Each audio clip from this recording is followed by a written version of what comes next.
추가곡 182장입니다. 추가곡 182장입니다.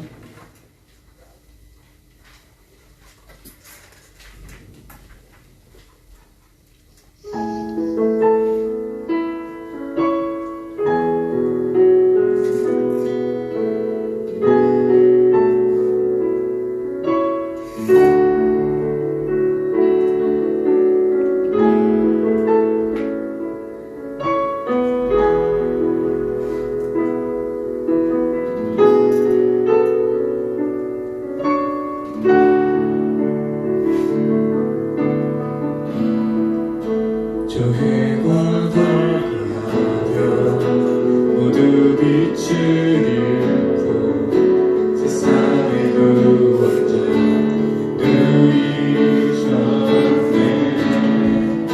십자가에 달려 보여 흘리셨네. 모든 저주 그만 지셨네.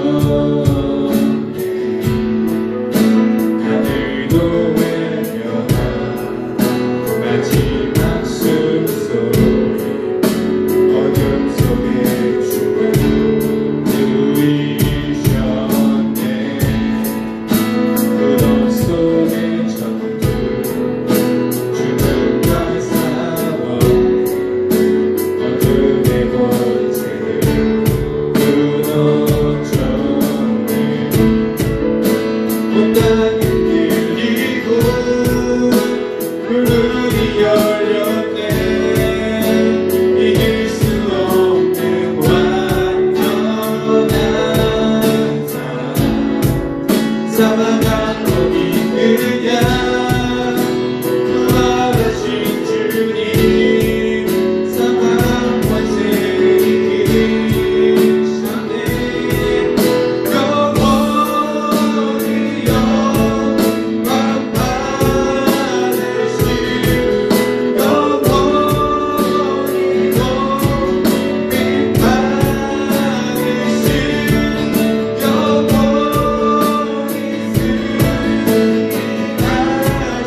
모두 비추리고 세상의 구원을 죽으셨네. 십자가에 달려 보혈 흘리셨네. 모든 저주 그냥 지셨네.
산책 35장입니다.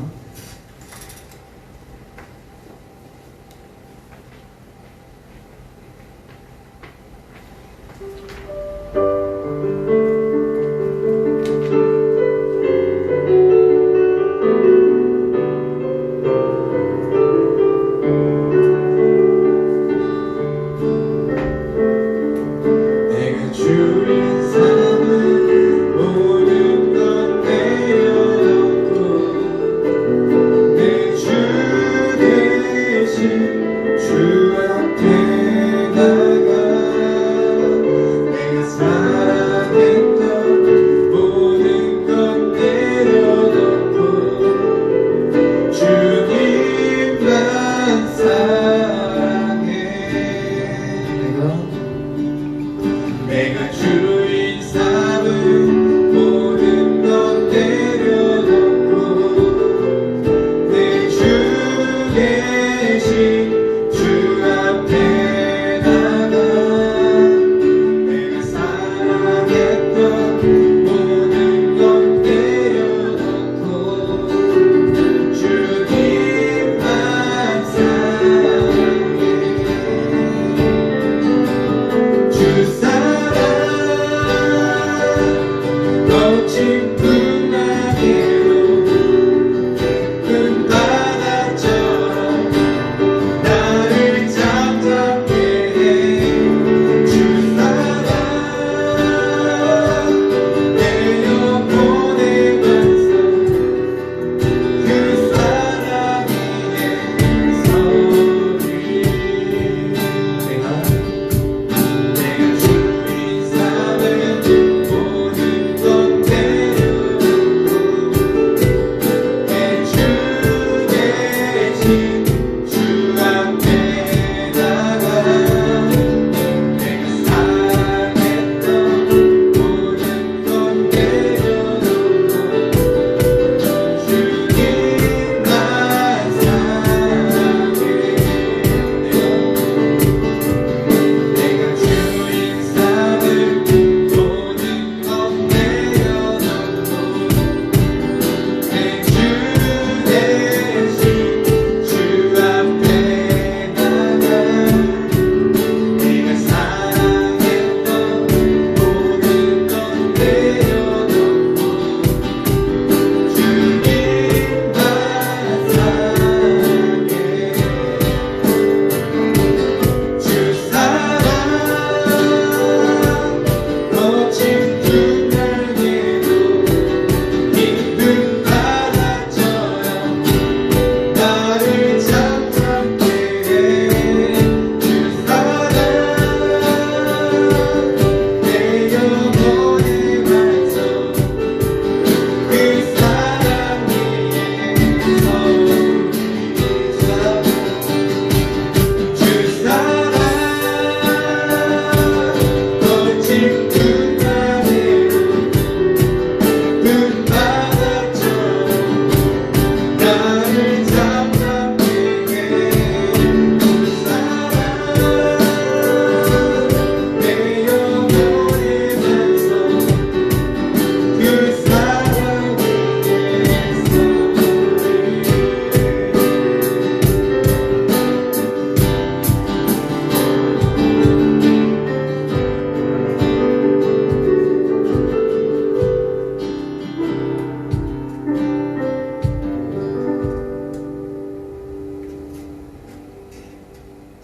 추가곡 192장입니다. 추가곡 192장입니다.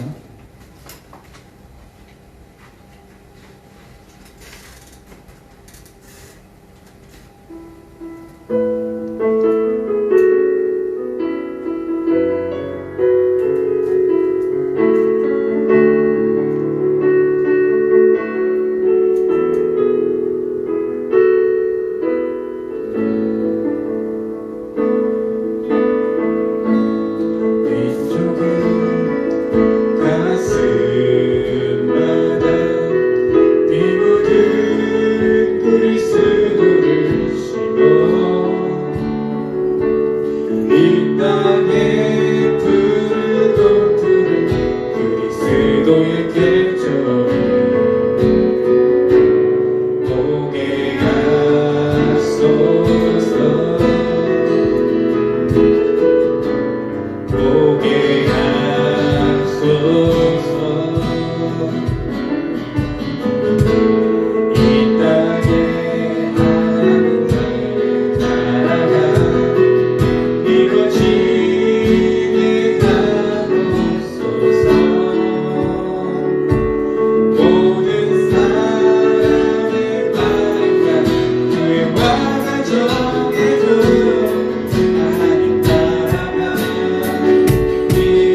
손을 들고 한 손에 사랑을 들고 못난 구성 누리는 나라 되게 하소서.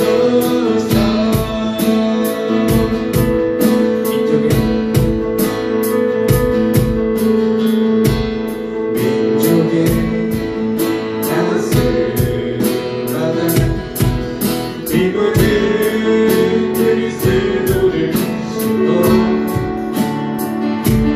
이 땅에 부르고 부를 그리스도의 대적을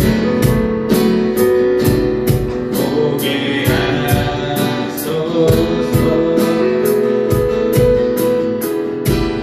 보게 하소서.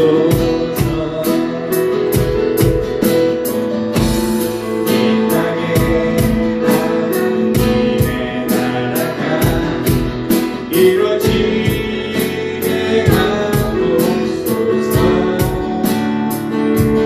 모든 사람의 마음과 교회와 가정에도 하나님 나라가 임하게 하여 주소서. 주의 청년들이 예수의 꿈을 꾸고 일부 구원의 환상을 보게 하소서. 한 손에 손을 들고 한 손에 사랑을 들고 못난 구성 누리는 나라 되게 하소서. 이 땅 구석구석에서 예수를 주로 고백하게 하소서. 하늘의 뜻 이 땅에 이루어주소서. 주의 나라 되게 하소서.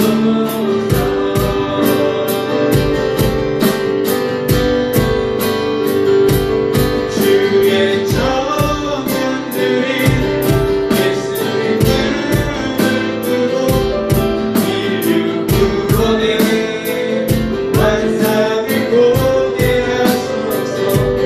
한 손에 돈을 들고 한 손에 사랑을 들고 못난 구석 누리는 나라 되게 하소서.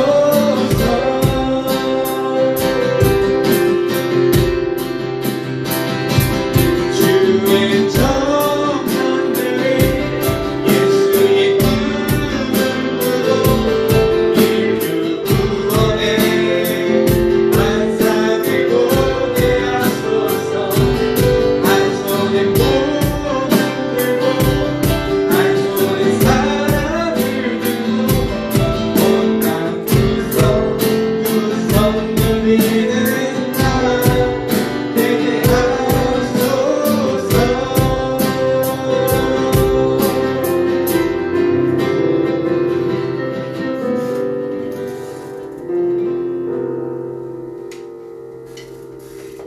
추가곡 171장입니다.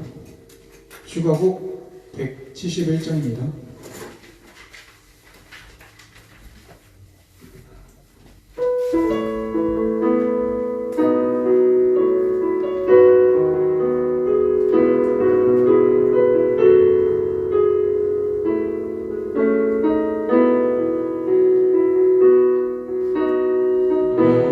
온전히 주님만을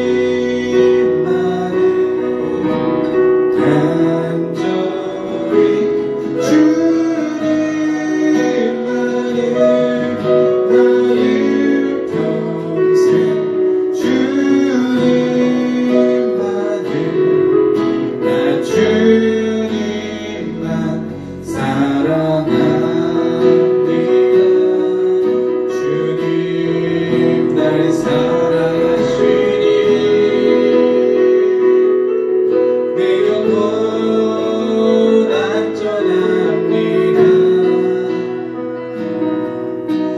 주 사랑 변함없으니 내 영혼 주만 바래요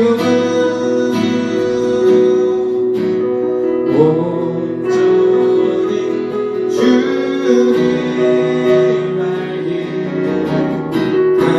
간절히 주님 알기 나의 평생 주님 알기 나 간절히 원합니다 주님 날 사랑하시니 내 영혼 안전합니다 주 사랑 변함없으니 내 영혼 주만 바래요 온전히 주님 사랑 간절히 주님 사랑 나의 평생 주님 사랑 나 주님만 사랑합니다 주님 날 사랑하시니 내 영혼 안전합니다 주 사랑 변함없으니 내 영혼 주만 바래요 온전히 주님 사랑 간절히 주님 아들 나의 평생 주님 아들 나 주님만 사랑합니다 온전히 주님 알게 간절히 주님 알기 나의 평생 주님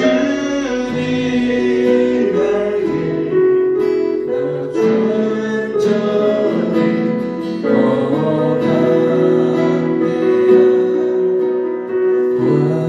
완전히 주님 사랑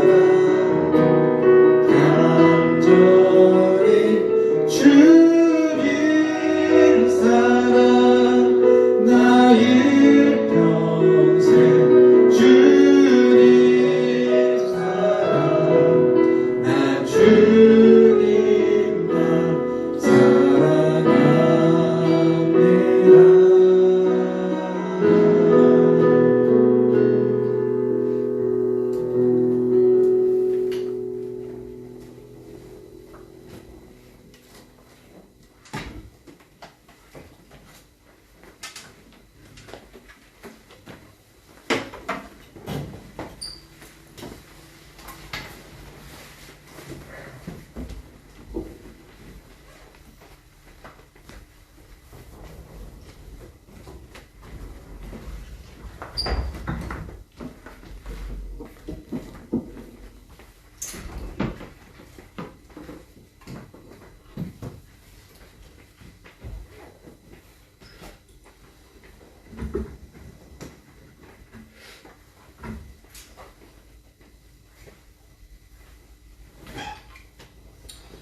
감사합니다. 사도행전 28장.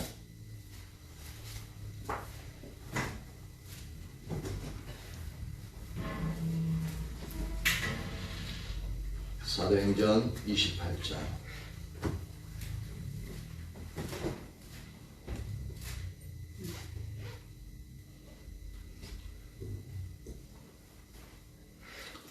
28장 16절부터 31절까지 16절에서 31절까지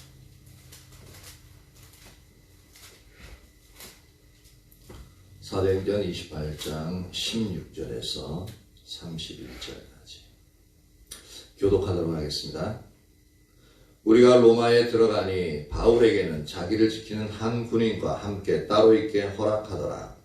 사울 위에 바울이 유대인 중 높은 사람들을 청하여 그들이 모인 후에 이르러 여러분 형제들아, 내가 이스라엘 백성이나 우리 조상의 간섭을 설득한 일이 없는데 예루살렘에서 로마인의 손에 죄수로 내준 바 되었으니 로마인은 나를 신문하여 죽일 죄목이 없으므로 석방하려 하였으나 유대인들이 반대하기로 내가 마지 못하여 가이사에게 상소하며 내 민족을 고발하려는 것이 아니니라. 이러므로 너희를 보고 함께 이야기하려고 청하였으니 이스라엘의 소망으로 말미암아 내가 이 쇠사슬에 매인 바 되었노라. 그들이 이르되 우리가 유대에서 내게 대한 편지도 받은 리 없고 또 형제 중 누가 와서 내게 대하여 좋지 못한 것을 전하든지 이야기한 일도 없느니라. 이에 우리가 너의 사상이 어떠한가 듣고자 하니 이 파에 대하여는 어디서든지 반대를 받는 줄 알기 때문이라 하더라.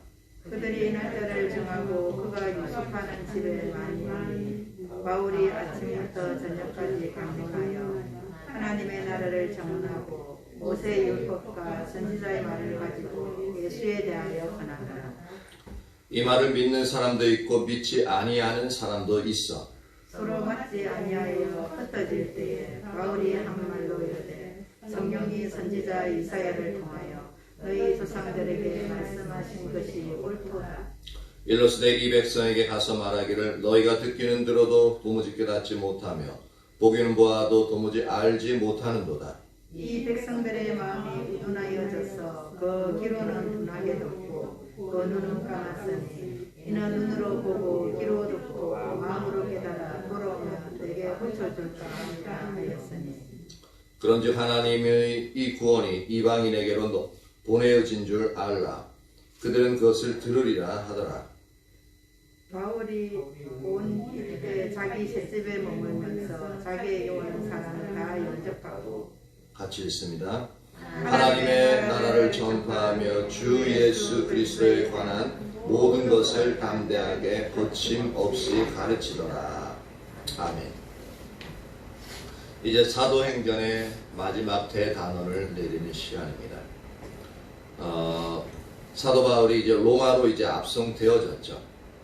로마로 압송되어져 있는데 16절에 보니까 로마로 들어가니 바울에게는 자기를 지키는 한 군인과 함께 따로 있게 허락하더라.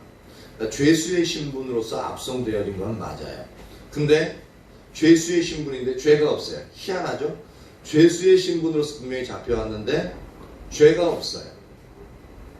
그리고 오는 과정에서 여러 가지 일들이 있고 그래서 그런지 로마로 압송되어진 상황임에도 불구하고 이제 자유를 주는 거예요. 죄인인데 자유를 주고 근데 그를 지키는 바울을 지키는 이제 로마 군병이 한 명 이제 따로 이렇게 배정이 되어진 거죠.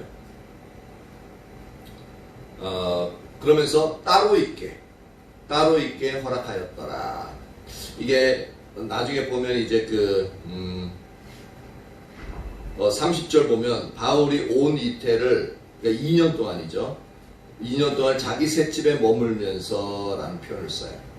그러니까 사도 바울이 그러니까 세를 내었으니까 거주할 곳이 필요한데 감옥에서 거주한 게 아니라 이제 그 감옥 근처겠죠. 아무래도 감옥 근처에 로마에 있는 감옥 근처에 이제 집을 그러니까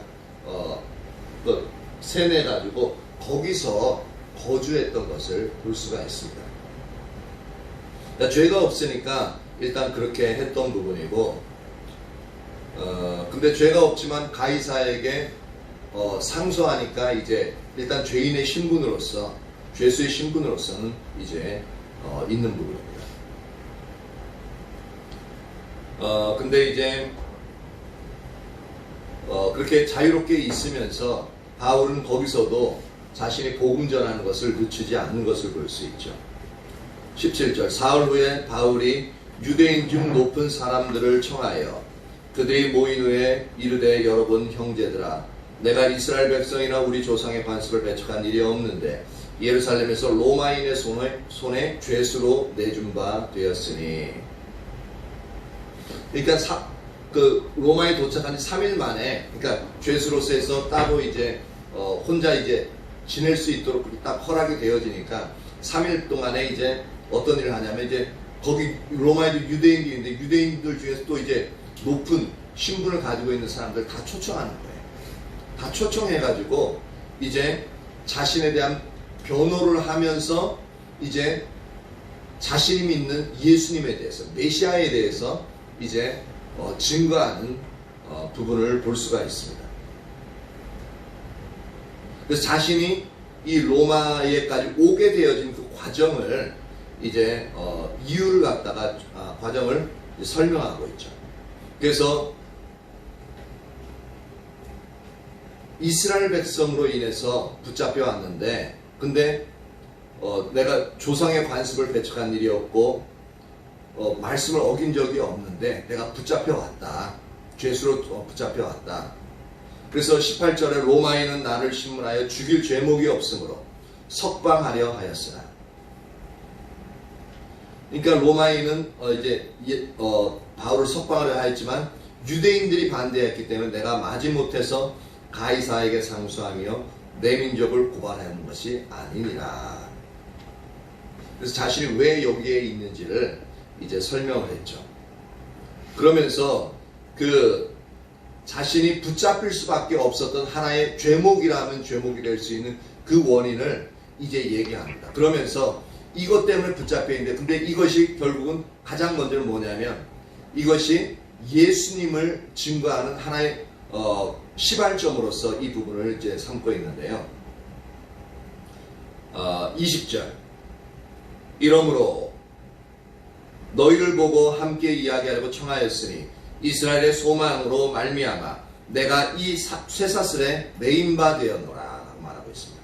그러니까 사도 바울이 현재 죄수의 신분으로서 로마에 압송되어진 근본적인 이유가 뭐냐면 이스라엘의 소망 때문에 그랬다라는 겁니다. 근데 이 이스라엘의 소망이라는 것은 어떤 거냐면 메시아에 대한 소망이고요. 그 메시아가 이제 뭐냐면 죽은 자가 부활한다는 그 영역입니다. 그래서 이 부분은 앞에서도 이제 자신을 변호할 때 이 죽은 자의 부활, 이스라엘의 소망으로 말미암아 내가 이제 고난을 받는다라는 표현을 씁니다. 그래서 이스라엘의 소망, 즉 죽은 자의 부활에 대한 소망인데, 이 죽은 자의 부활에 대한 어떤 소망이 바로 예수 그리스도에 의해서 완성되었다라고 그렇게 이제 사도 바울은 이제 복음을 이제 연결시켜서 그렇게 전하고 있는 겁니다. 그 당시, 그러니까 왜 이게 잡힌 바 되어지냐면 이스라엘 백성들은 죽은 자의 소망, 즉 부활의 소망이 언제냐면은 종말에 하나님께서 임하셔서 하나님이 임하셔서 모든 이스라엘 죽은 자를 다시 부활시켜서 영원히 함께 사는 아주 미래의 일들이에요. 그것을 갖다가 이제 얘기합니다. 그러니까 우리가 이제 구원받고 예수님이 재림하시면 이제 우리 모든 사람이 부활해서 영원히 새하늘과 새 땅에서 하나님과 함께 살아가는 그 영역, 그것을 이제 이 사람들은 이스라엘의 소망이라고 얘기하는 겁니다.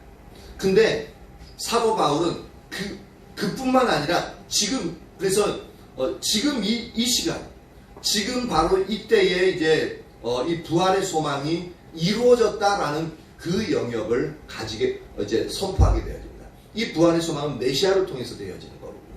그래서 그들은 메시아를 기다리는데 유대인들의 메시아는 정치적인 메시아입니다. 그리고 현세적인 메시아입니다.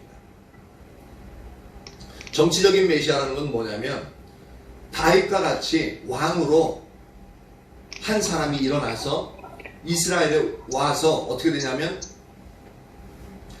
압제받는 이스라엘을 구원해내고 이스라엘 나라를 독립해서 하나의 왕국을 이루는 것을 말하고 있습니다. 모세와 같이 구원자가 오는 겁니다. 그리고 현세적이라는 것은 그래서 현재적으로 그들이 이제 다윗과 같이 이제 나라가 번영을 이루었듯이 이스라엘이라는 나라가 그 메시아를 중심으로 해서 번영을 누리는 다윗과 같은, 그래서 이스라엘의 그 국기가 어떤 거예요? 다윗의 별이거든요. 다윗의 별인데 그 다윗의 군장 그 기로서 이제 사용했던 그 별 다윗의 별인데 그것이 지금도 이스라엘 국기입니다. 그러니까 오시는 메시아를 그들은 기다리는 거예요. 다윗 왕과 같은 메시아가 오길 기다리는 겁니다. 현세적인 메시아로서. 그런데 사도 바울은 얘기하는 것이 아니다. 정치적인 메시아로 오시지 않았다. 현세적인 메시아로서 너희들이 원하는 부분으로 온 것이 아니라 미래에 오실 메시아에 대해서 얘기하고 있습니다. 그러니까 여기서는 그들은 정치적인 메시아를 원했지만 예수님 오실 때 정치적인 메시아가 아니라 영혼을 구원하는, 죄인을 구원하기 위해서 고난받는 종으로 오신 메시아를 이제 선포했죠. 그리고 그 하나님이 그 메시아가 죽었다가 다시 살아나서 이제는 온 우주 만물의 주인으로서 앞으로 다시 오실 거다. 내세적인 메시아를 선포했습니다. 그러니까 유대인들이 기다리고 있던 정치적인 현세적인 메시아와 바울이 선포한 이제 영혼을 구원하는 이제 고난의 종으로 오시는 메시아와 그분이 이제 죽으시고 부활하심을 말미암아 앞으로 이제 오실 그 메시아로서의 선포하는 부분이 이스라엘 백성들의 기대와 달랐기 때문에 이들은 그 복음을 받아들이지 않았던 겁니다. 그래서 내가 그것 때문에 그것을 주장했기 때문에 내가 현재 죄수로서 이렇게 끌려왔다라고 이스라엘 백성들에게 선포하고 있는 거죠.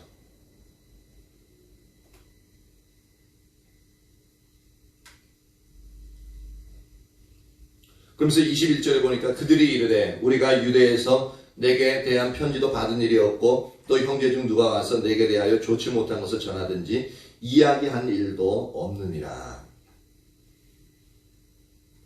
이에 우리가 너의 사상이 어떠한가 듣고자 하니 이 바에 대해서는 어디서든지 반대를 받는 줄 알기 때문이라 하더라. 그러니까 이제 유대에서 이제 바울이 가면 어떻게 해라 라고 한 그런 부분은 올라온 것도 없고, 근데 로마에서 듣기로는 신흥종교 그리스도교가 이제 일어나는데 유대인들에 의해서는 자꾸 이제 반대를 이제 경험하는 부분을 이제 알고 있다라는 얘기입니다.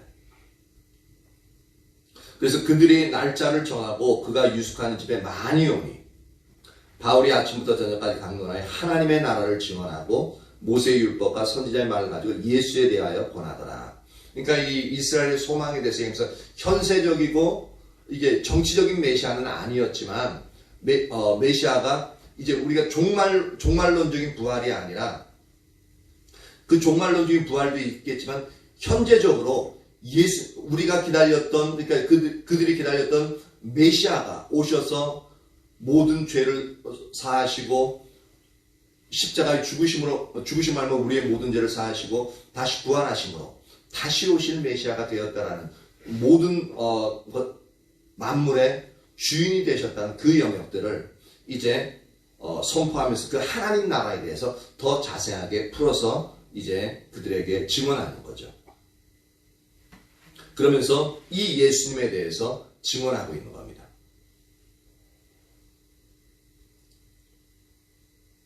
그래서 24절 보니까 이게 두 무리로 딱 나뉘어지죠. 그 말을 믿는 사람도 있고 믿지 아니하는 사람도 있어. 서로 맞지 아니하여 흩어질 때에 바울이 한 말로 이르되 성령이 선지자 이사야를 통하여 너희 조상들에게 말씀하신 것이 옳도다. 즉 이것은 이제 이사야에서 6장 9절과 10절을 이제 의미하는데요. 뭐라고 되어 있냐면 일러스되 이 백성이 가서 말하기를 너희가 듣기는 들어도 도무지 깨닫지 못하며 보기는 보아도 도무지 알지 못하는도다. 이 백성들의 마음이 우둔하여져서 그 귀로는 둔하게 듣고 그 눈은 감았으니 이는 눈으로 보고 귀로 듣고 마음으로 깨달아 돌아오면 내가 고쳐줄까 함이라 하였으니. 즉 이사야 시대의 이스라엘 백성들이 이제 거듭되어진 하나님의 돌이키는 그 메시지 선지자를 통해서 이제 하나님의 음성을 들려주고 회개의 메시지를 전했음에도 불구하고 그들이 더욱더 완악해짐으로 말미암아 어떻게 해요? 듣지 않죠. 듣지 않으니까 어떻게 되어져요? 그 귀가 더 어두워지고 눈은 더 이제 어두워져서 들어도 깨닫지 못하고 보아도 알지 못하는 그러한 상태에 이르렀다는 겁니다. 그런데 주님은 말씀하시는 것이 이제 왜 이렇게 되었느냐라고 하면 이는 27절에 눈으로 보고 귀로 듣고 마음으로 깨달아 돌아오면 내가 고쳐줄까 함이라 하였으니, 즉 이때 되면 계속적인 불순종 가운데 있으면 무서운 게 뭐냐면 이제는 돌이킬 수 있는, 회개할 수 있는 은혜조차도 어떻게 한다고요? 거두어 버리신다고요. 이게 상당히 무서운 겁니다. 그래서 우리가 거듭 이제 권면하고 돌아와야 되는데 하고 그렇게 얘기하는데도 불구하고 이 부분이 이제 그것을 듣는, 그 메시지를 듣는 이스라엘이나 또한 이제 우리 개인적으로 그 들을 때에 그 부분을 지속적으로 거부하고 순종하기를 이제 싫어할 때는 뭐냐면 어느 한 시점에 가면 하나님이 이제는 돌이킬 수 있는 은혜 자체를 거두어 버리신다는 겁니다. 그러니까 이사야 시대 때는 어떤 일이 일어났어요? 이 말을 듣지 않으니까 결국은 북이스라엘이 어떻게 됐습니까? 멸망하게 되어졌죠. 그리고 그로부터 이제 100년 후에 남유다도 어떻게 되어집니까? 멸망하게 되어지죠. 이것을 현재 사도 바울이, 그러니까 예수님 시대에 있어도 이 얘기를 했었어요. 근데 지금 현재 사도 바울이 지금 그 시점에서 이때가 지금 이제 사도 바울이 로마에 잡혀갔을 때가 기원 후, 그러니까 AD 61년경입니다. AD 61년경인데 사도 바울 나이로는 한 63세 정도 되어져요. 이 시점에 다시 이 얘기를 하고 있는 겁니다. 그러면서 너희가 지속적으로 듣지 않으면 이 이사야 시대 이스라엘 백성들처럼 듣지 않고 멸망했듯이 너희들도 이제 하나님의 징계가 임할 것을 말하고 있습니다. 근데 이때는 로마에 있는 이제 유대인들이 전할 때는 이 로마에 있는 유대인들이 이제 멸망당할 그런 부분을 얘기한다기보다는 좀 이따 얘기하겠지만 이제 그 부분은 아니고 예수님이 말씀하셨을 때 이 이사야서 6장 9절 10절 말씀하셨을 때는 이것이 그래서 말씀을 예수님 말씀 듣지 않으니까 이 영역을 가지고 말씀하셨고 그리고 나서 나중에 이제 유다의 멸망을 예언하셨죠. 그래서 AD 70년경에 로마 티투스 장군에 의해서 예루살렘 자체가 완전히 쑥대밭이 되어집니다. 그래서 그때부터 거의 1800년, 1900년 동안 나라 없는 디어스포라, 즉 이제 유대인들이 흩어져서 이제 세계 2차 대전 끝나서 이제 그때 이제 이스라엘이 세워지기 전까지 나라 없이 그렇게 흩어져서 수치한 멸시를 당하면서 그렇게 이제 백성들이 흩어져 살게끔 되어지거든요. 근데 여기서는 뭐냐면 똑같이 이렇게 멸망당하는 그런 개념이 아니라 그 뒤에 보면 이제 28절에 보면 이 개념이 나옵니다. 그것 때문에 완악해서 듣지 않아서 어떻게 되냐면 28절에 그런즉 이 하나님의 이 구원이 이방인에게 보내진 줄 알라. 그들은 그것을 들으리라 하더라. 즉 뭐냐면 너희가 듣지 않으니까 이 복음을 이제는 하나님이 너희 선택되어진 백성이라고 선택되던 족속이라고 그렇게 자부심을 가지고 있는데 이제는 하나님 너희를 버리시고 이방인에게 하나님의 복음이 메시아의 복음이 이제 증거된다라는 겁니다. 그런데 그 이방인들은 뭐냐면 들을 거다라는 거죠. 그래서 그들이 구원을 받고 하나님의 백성이 될 거다라는 겁니다. 근데 이 말이 이스라엘 백성들에게는 유대인들에게는 상당히 치욕적인 말입니다. 치욕적이고 모욕적인 말이에요.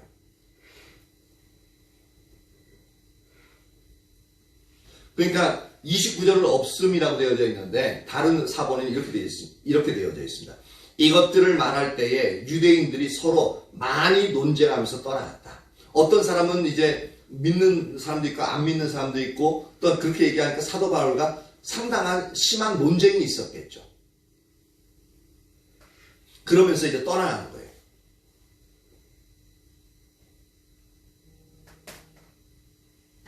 그러면 이렇게 유대인들은 이제 이스라엘 백성들은 버림을 당했느냐? 그렇지는 않습니다.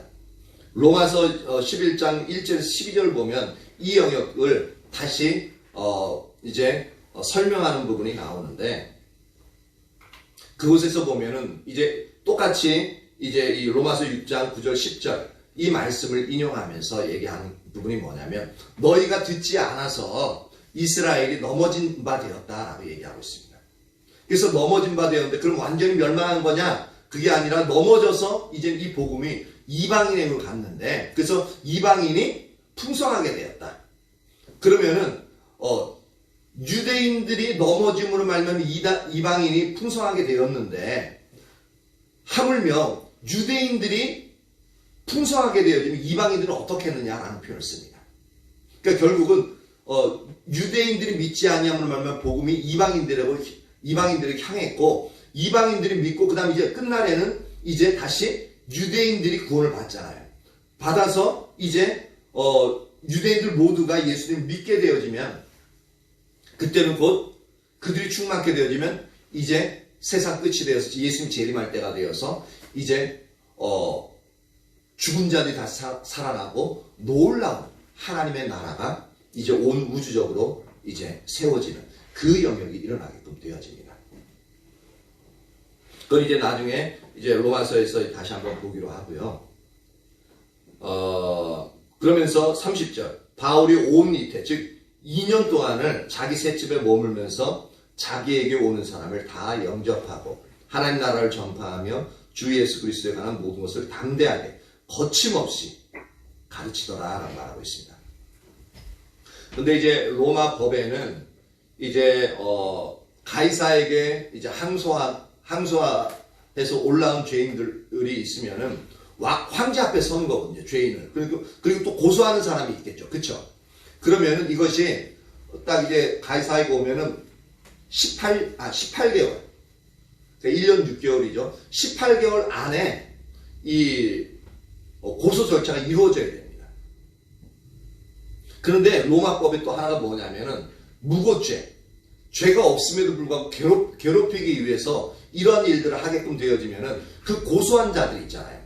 고소한 자들이 벌을 받게끔 되어져 있습니다. 그러니까 유대인들이 어떻게 해요? 2년 동안 있으면서 유대인들이 로마 황제 가이사 앞에 나오지 않는 겁니다. 왜? 죄가 없잖아요. 논리적으로 그러니까 법적으로 증언해가지고 확실히 사도 바울을 죽일 만한 죄목이 없는 겁니다. 단지 그들이 가지고 있는 종교관이 다를 뿐이지 로마에서 보는 법적인 그 증거로서는 전혀 없는 거예요. 그러니까 고소하러 올라오지 않는 겁니다. 그러니까 1년 6개월 18개월 동안 고소한 부분이 없으니까 어떻게 되냐면 학자들은 얘기하는 게 이제 그 로마에서 심의를 거쳐가지고 이제 사도 바울이 석방된다고 표현합니다. 그래서 61년경에 로마에 이제 갔는데 63년경에 이제 2년 후에 이제 자유의 몸에서 풀려나게끔 되어집니다. 그래서 사도 바울은 그때부터 또 이제 디도와 함께 이제 여러 지역에 이제 복음을 전하러 다녀요. 근데 우리가 이제 로마 감옥에서 이제 사도 바울이 순교했다고 알고 있잖아요. 그러니까 다시 한번 잡혀요. 언제 잡히냐면은 사도 바울은 그때 63년에 이제 석방이 되었는데 석방이 되어서 이제 복음 증거하다가 주후 64년 AD 64년 한 7월경에 이제 우리가 역사적으로 알고 있는 이제 네로 황제가 로마시 전체에다가 불을 지르잖아요. 불을 질러가지고 그것을 즐겼다라는 표현을 이제 우리가 알고 있는데 근데 그러니까 어떻게 되죠? 민심이 나빠지고 모든 것이 황제에게 다스리는 권력층에게 모든 불만이 집중되겠죠. 그럼 그것을 해소해야 되잖아요. 해소해야 되는데 그것을 다른 쪽으로 돌리는 겁니다. 이 부분은 우리나라도 그랬었고 지금 일본도 많이 그랬었는데 우리나라는 모든 문제가 있으면 어떻게 하냐면 북한 핑계 댔습니다. 북한이 막 그랬다 뭐 이제 뭐 전쟁 나온다 그러면 이제 우리나라 국민들은 아차 긴장할 수밖에 없는 거예요. 근데 일본 애들이 우리나라 보러 그러거든요. 정권 잡기 위해서 어떻게 하냐면은 한국 놈들이 쳐들어온다. 그리고 한국 놈들이 우리 일본을 갖다가 이거 뭐 이제 위안부 문제나 이제 뭐 전후 보상 문제 있잖아. 일제시대 때. 그거 가지고 막 끔찍하면서 막 약속을 안 지킨 나라라고 하면서 막 하면 막 한국 때 혐한이라고 그러죠. 혐한이라는 얘기 단어 들어보셨죠.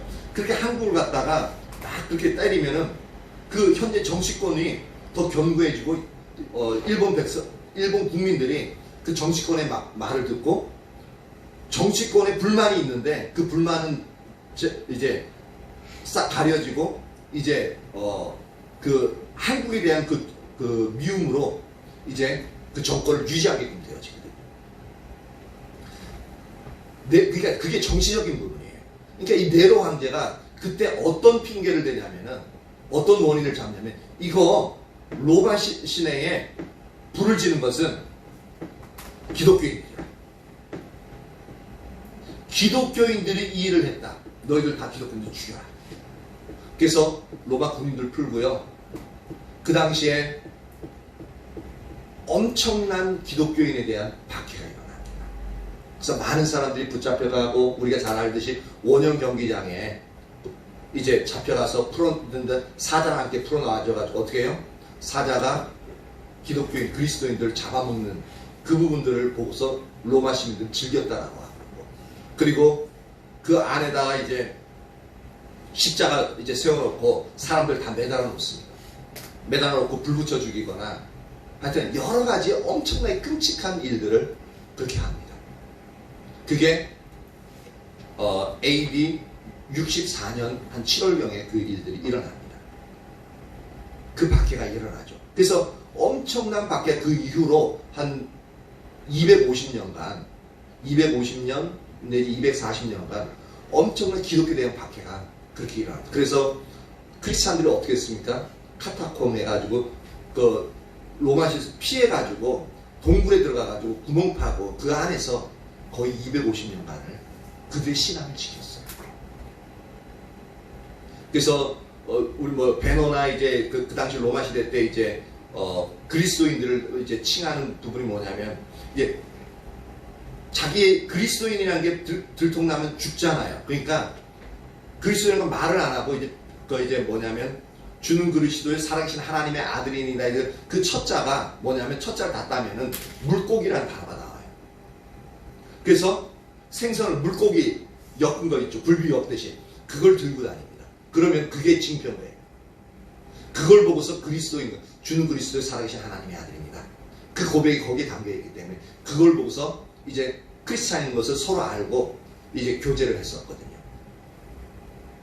그 일들이 250년간 있었어요. 그래서 AD 300년경에 이제 로마에서 완전히 이제 기독교가 국교화되어 버리거든요. 근데 한참 박해가 심한 이제 64년에 이 박해가 일어났고 사도 바울은 이제 전도하러 여기저기 다 돌아다니다가 67년경이 되어서 다시 로마로 들어갑니다. 우리가 알고 있는 코바디스 있죠. 코바디스 도미네, 즉 주여 어디로 가시나이까. 그 부분도 뭐냐면 베드로가 로마에서 박해가 심하니까 빠져나오잖아요. 빠져나오는데 그때 소설에 어떻게 되어져 있어요? 예수님이 다시 십자가 지고 다시 로마로 향하는 그 부분을 보게끔 되어지잖아요.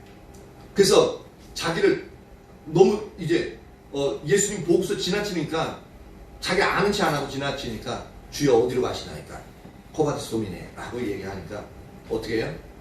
예수님이 네가 버린 로마에서 내가 다시 죽으러 들어간다라고 얘기해요. 내가 다시 죽으러 들어간다. 그러니까 베드로가 그 말 듣고 어떻게 해요? 자기가 가죠. 근데 우연의 일치인데 그때 67년경에 베드로가 들어갑니다. 그리고 사도 바울도 67년경에 로마로 다시 들어갑니다. 그래서 베드로는 십자가에 거꾸로 매달려서 순교하고요. 사도 바울은 감옥에서, 그러니까 죄 정함을 받고 감옥에서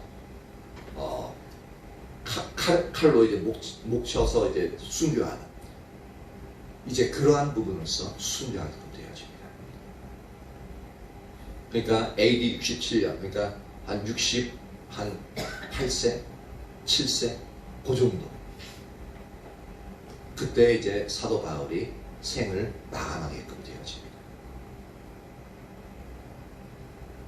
그러니까 결국은 그는 이제 로마에서도 복음을 전해야 하리라 라고 이제 이방인 전체에 복음을 전하는, 대단원에 전하는 이 부분을 놓고 이제 사도행전이 딱 끝나는 거예요.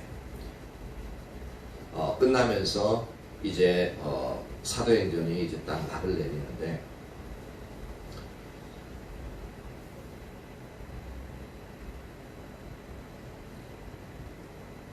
이런 이제 사도 바울이나 베드로처럼 이렇게 자신의 목숨을 아끼지 않고 이렇게 희생하면서 이제 주님을 위해서 자신들의 목숨을 내어고, 이런 이 순교자의 피가, 이 순교자의 피가 땅에 떨어짐으로 말미암아 어떻게 되어져요? 그 땅을 부정하게 하는 게 아니라 그 예수님의 생명의 보혈과 같이 그 땅을 정결케 하고 그 땅을 예수님께로 돌아오게 하는 그런 하나의 씨앗들이 되어지는 거죠. 우리나라에 들어왔던, 우리나라 땅을 밟아보지도 못하고 배에서 죽은 선교사, 젊은 선교사 20대에 아주 장래가 촉망받는 선교사들이었습니다. 그들은 의사였고 그들은 이제 교육자였고 상당히 상류층의 지식인들이었어요. 그들은 와가지고 이제 흥선대원군의 쇄국 정책 때문에 막 이제 배에서 포격받아서 죽기도 하고 잡혀가지고 이제 형장 이슬로 사라지기도 하고. 근데 오늘날 그 사람들, 그분들의 그 피 때문에, 그분들의 피가 그 당시 조선 땅에 흘려졌기 때문에 그 피가 씨앗이 되어서 정결케 되어서 이제는 지금 현재 이렇게 기독교가 우리나라에 자라나게 되어진 거죠.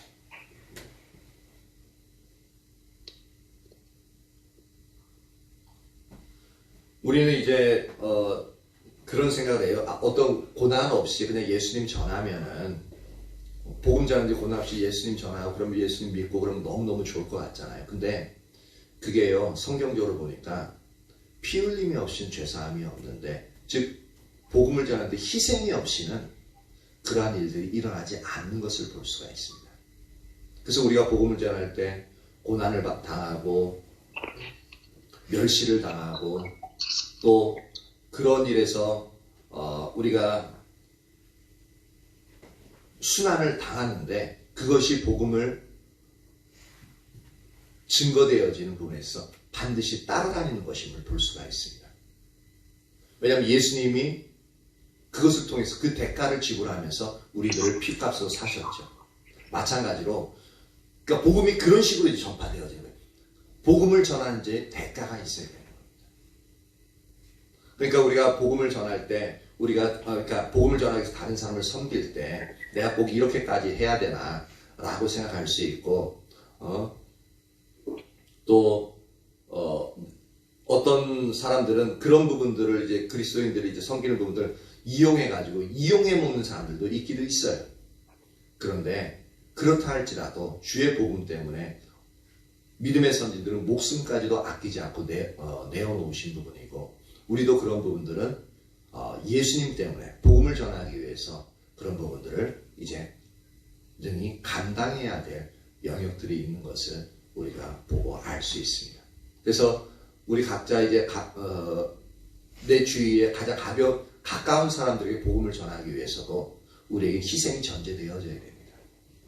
희생은 내게 있어서 손해가 되어지는 것들이에요. 내가 고통이 될 수도 있어요.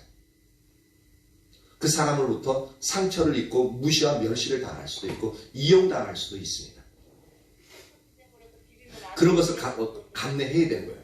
감내하면서 이제 그것이 반드시 올 줄로 알고 그리고 나서 이제 우리는 이제 기도하고 복음을 전하고 이제 그렇게 되어져야 그 복음이 우리의 희생이 복음으로서 이제 열매를 맺게 되어지는 거죠.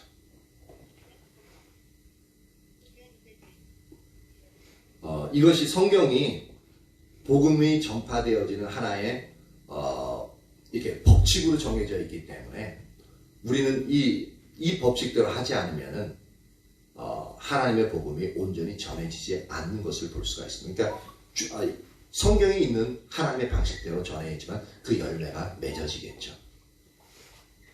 그래서 사도 바울은 그 일 때문에 제 발로 걸어서 박해가 한참인 그 시점에 들어가서 결국 잡히고 이단의 괴수로서 칼에 목 잘려 죽는 베드로도 로마에 들어가서 결국 십자가에 거꾸로 매달려서 순교하는 그 일들을 행하게 되어지고 그로부터 이제 한 240년 후에 로마에는 이제 많은 크리스찬들이 지하에서 숨어서 동굴에 숨어서 그렇게 이제 신앙생활하면서 로마 전체에 이제 복음이 파당하게 되어지니까 그때서야 이제 공식적으로 로마가 이제 기독교 국가가 되어지는 그러한 놀라운 일들이 일어나게끔 되어집니다.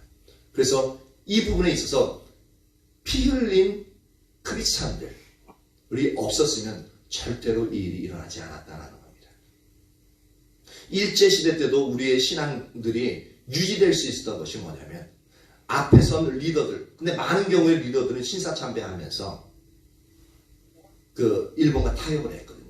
근데 소수의 몇몇 사람들, 손양원 목사님이나 이제 그런 목사님들은 뭐냐면 타협하지 않았죠. 타협하지 않고 자신의 목숨을 내어놓고 피 흘리기까지.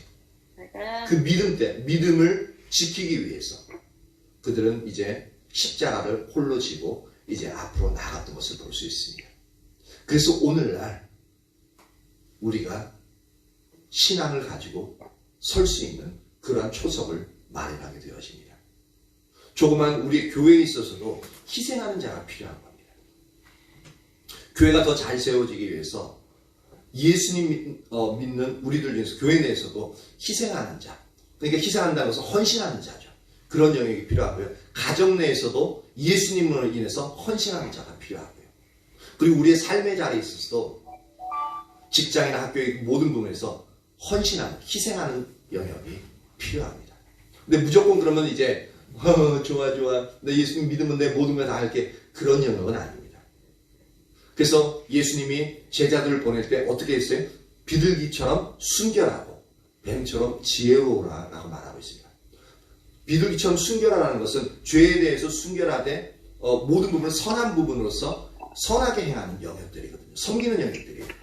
근데 그것을 이용하는 자들이 있고 그것이 올바르지 않게 반응하는 사람들이 있기 때문에 순결하되 지혜로운 겁니다. 지혜롭게 그 모든 부분들을 상대방은 이용하려고 하는데 나는 그것을 알면서, 이용하려는 그 의도를 알면서 그 부분을 속지 않고 그래도 섬겨나가는 그런 지혜들, 말의 지혜나 행동의 우리가 어떤 행함의 지혜, 그 모든 부분들이 우리에게 필요한 거죠. 그래서 저와 여러분 모두에게 이러한 은혜가 사도 바울에게 임했던 은혜, 베드로에게 임했던 은혜, 모든 믿음의 선진들에게 임했던 은혜가 저와 여러분에게 있기를 예수님을 축복합니다. 아멘 하시는데 이 얘기는 뭐냐면 그들과 같이 순교의 자리를 이룰 수 있다는 것을 얘기합니다. 근데 오늘 나는 순교는 아니겠지만 근데 내가 불편을 감당해야 되는 영역들이 있다는 얘기입니다. 내가 희생을 감당해야 되는 영역이 있다는 겁니다. 그래도 예수 그리스도로 인하여서 그러한 은혜가 저와 여러분 모두에게 있기를 예수님의 이름으로 축복합니다. 아멘. 그러면 어떻게 되었냐면 영혼이 구원받습니다. 그러면 영혼이 구원받으면 우리 가족에 가장 가까운 사람들이 구원받으면 가정에 화평이 이루어지겠죠. 그렇죠? 가족 간에.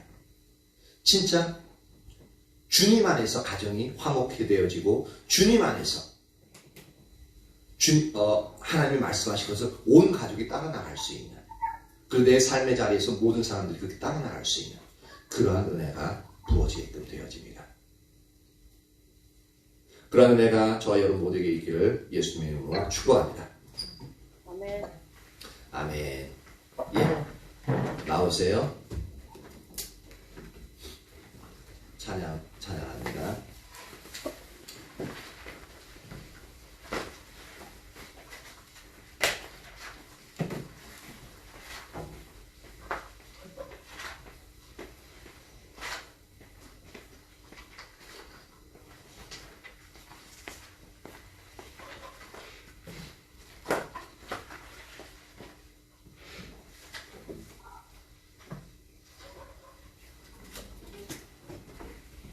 주가복 172장 하죠. 주가복 172장.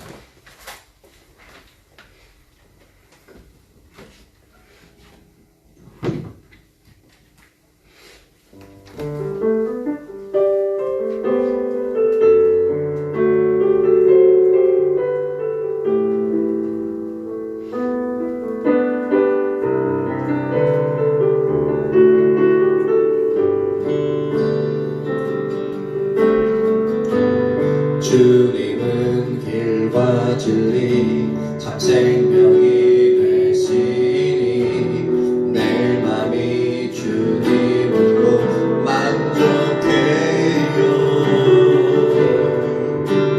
주님은 길과 진리 참 생명이 되시니 내 맘이 주님으로 만족해요. 목마른 삶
나의 주 내 모든 것으로 주만 사랑합니다. 예수 나의 모든 것 주님 나의 목적 나의 유일한 소망 예수 나의 왕 나의 주 내 모든 것으로 주만 사랑합니다. 예수 나의 모든 것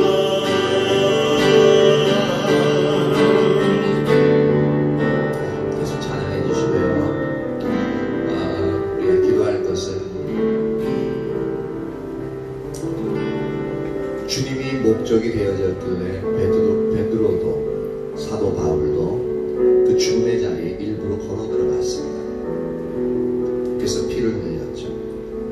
죽는 줄 알고서 들어갔었습니다. 물론 많은 선교사님들은 죽을 줄 알고 들어가는 경우는 좀 적습니다. 근데 죽음을 각오하고 들어가는 선교사님들도 꽤 있죠. 이렇게 우리의 생명을 내려놓을 때 하나님의 놀라운 열매를 맺게끔 되어지는데 참 우리는 근데 우리의 삶의 자리에서 생명을 요구하지도 않는데도 그런 부분을 하기가 참 힘들어하는 경우가 참 많이 있습니다. 그 부분은 뭐냐면 주님만이 우리의 목적이 되어지지 않고 주님만이 우리의 유일한 소망이 되어지지 않고 주님만이 나의 왕이요 나의 주님만이 주가 되어지지 않기 때문이고 또한 주님을 우리의 모든 것으로 사랑하지 않기 때문에 이러한 일들이 일어나는 부분입니다. 그 순교한 모든 자들은 믿음의 선지들은 다 이것 때문에 그들의 목숨까지도 양보하는 것입니다. 우리에게 그들에게 줬던 그 마음과 같이 주님을 향한 그 마음이 우리에게도 부어지고 오직 주님만이 우리의 목적이요 유일한 소망이요 그분이 나의 왕이요 나의 주님이 되실 수 있도록 그렇게 주님 은혜를 부어달라고 그렇게 내가 주님을 선택한다고 그렇게 우리가 기도하면서 주님을 찾기를 원합니다. 기도합니다. 아멘 아멘 아멘. 주님 감사합니다. 지혜와 계신 성령의 시간에 충만히 임하시옵소서. 임하사 하나님 당신이 어떤 분인지 우리에게 성령이 비추어 주시길 간절히 소망합니다. 하나님 당신을 우리에게 알리시옵소서. 하나님 당신의 의도와 의님을 우리에게 선명히 비추시옵소서. 하나님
주옵소서. 하나님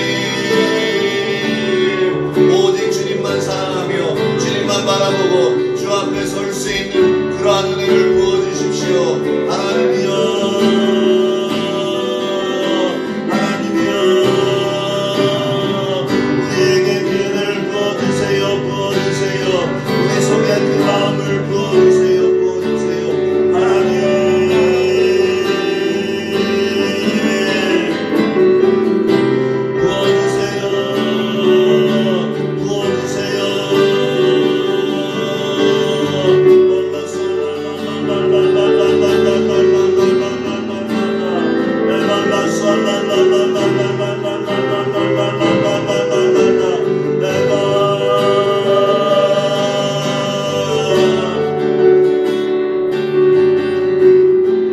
우리 다음 세대들에게 그 마음이 부어질 수 있도록 기도하고, 특히 이 자리에 참석해서 주님을 찾기 위해서 예배하고 있는 다음 세대를 위해서 또한 더욱더 간절히 또한 기도하기를 원합니다. 기도합니다. 하늘과 살아계신 하나님, 감사와 찬양 올려드립니다. 이 전하의 교회 다음 세대들을 주옵소서. 하나님이여, 그들이 교회의 아버며 미래의 희망입니다. 하나님, 그들을 세워주십시오. 수연이, 지원이, 하준이, 하나님의 이들 아버지 예수의 축복합니다. 하나님 다섯이나 주여들을 예수의 이름으로 축복합니다. 하나님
하나님, 이들에게 주님의 성령으로 충만케 임하시옵소서.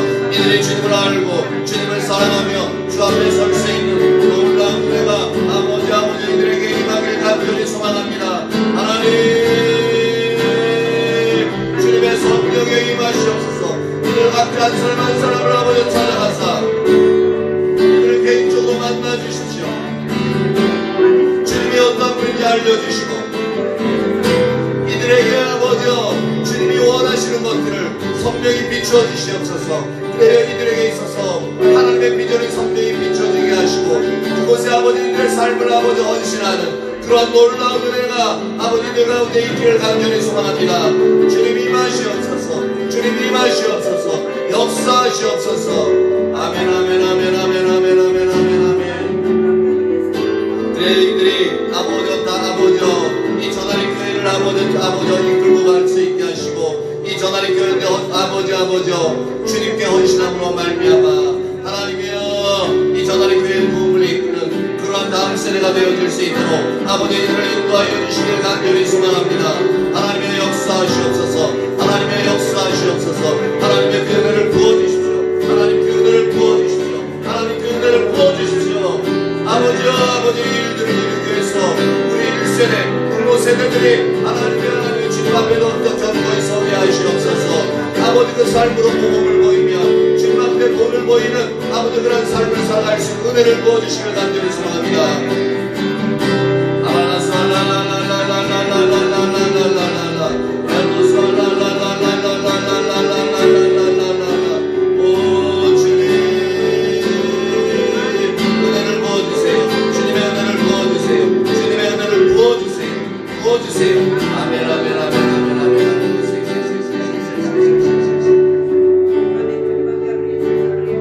하나님 감사합니다.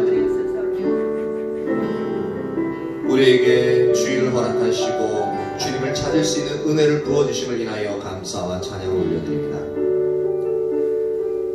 이 저녁까지 함께하며 주님을 찾는 주님의 자녀들을 기억하시옵소서. 주님의 자녀들을 기억하사